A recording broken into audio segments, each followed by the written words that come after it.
All right, so today I'll be talking about obesity. And to start, I'd like to give my own opinion on it. I know that obesity is a controversial topic because there is an argument on how some people think that it is not a choice, and some think that it is.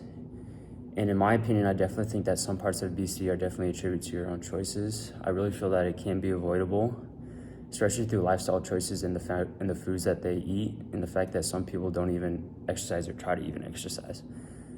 And I have this opinion because I feel like I've seen it firsthand personally with one of my friends who I know can make their situation better, but they just choose not to, and they choose to not exercise, and they just keep eating the junk food that they have for most of their meals. In all, I find that it is something that can be avoidable, but I also know that it can be associated with other existing problems, which makes sense, but I feel like there needs to be a change in how people look at it and feel like there's nothing that they can do about it, which is completely wrong because there's a multitude of things that they can do to help improve this condition. Next thing that I'll talk about is why obesity is considered a disease. In my research, I found that obesity is a main risk factor in the development of many chronic diseases such as type 2 diabetes, heart disease, stroke, certain types of cancers, and osteoarthritis. It also increases the risk of developing gallstones, breathing problems, and infertility. I further found that obesity is a complex biological condition because it involves changes in someone's hormone levels, metabolism, and inflammation, which help to also increase the development of the diseases that I stated before. All of these leave a big influence on someone, and this is shown through the impact of life. All of these leave a big influence on someone, and this is shown through the impact it has on their quality of life, or people who are considered to be obese experience greater physical limitations, pain, and social stigma due to the way obesity is seen in our own society. Overall, obesity is considered a disease by most due to the fact it increases the risk of multiple other diseases and has an effect on developing other health risks. An article I found while doing my research by Howard Rosen talked about obesity as a whole, but also talked about the classification of obesity being a disease throughout the years. He first started out by talking about the criteria that was set for a disease to be a disease, and he says that the definitions from the FDA in 1993, Downey and Conway in 2001, and Renee in 2004 share some but not all of these criteria.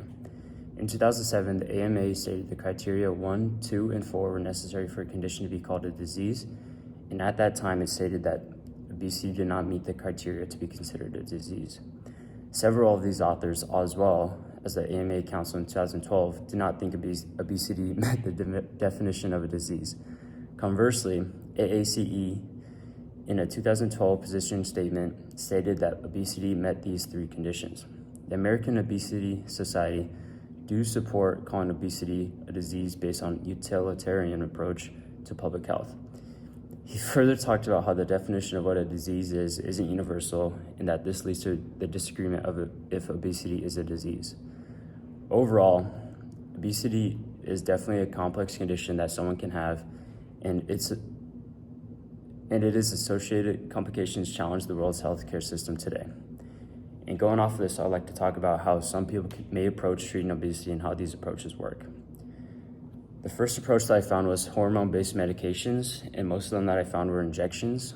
These injections are typically GLP-1 agonists, and these help to mimic the natural hormone GLP-1, which plays a role in regulating blood sugar levels and promoting satiety, which is the feeling of being full.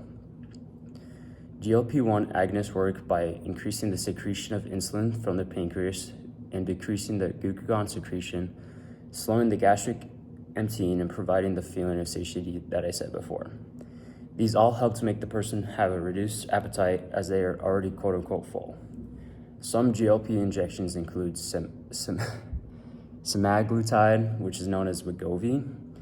This is a weekly injection that is used for weight management, and it is typically used alongside a reduced calorie diet and increased of physical activity. The next one is liraglutide, also known as Saxenda. This is a daily injection that signals to the brain to create a feeling of fullness that helps to manage food intake.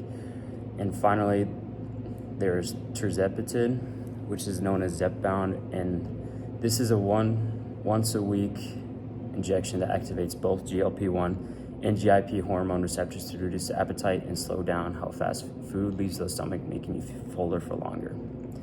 All of these help to make a person feel fuller and reduce appetite, but there are some side effects of them, such as nausea, diarrhea, vomiting, and constipation.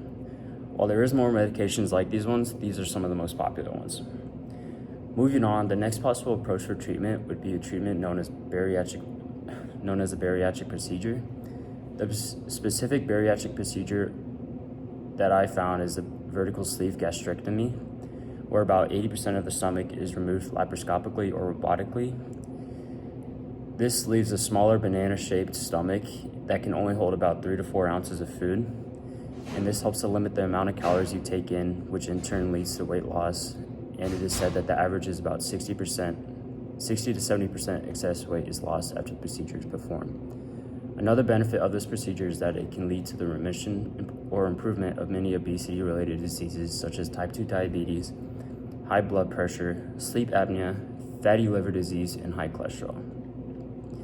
In all, obesity is definitely a treatable condition, and it is something that should be looked at into preventing more as it becomes more popular and the classification of it being a disease becomes more popular.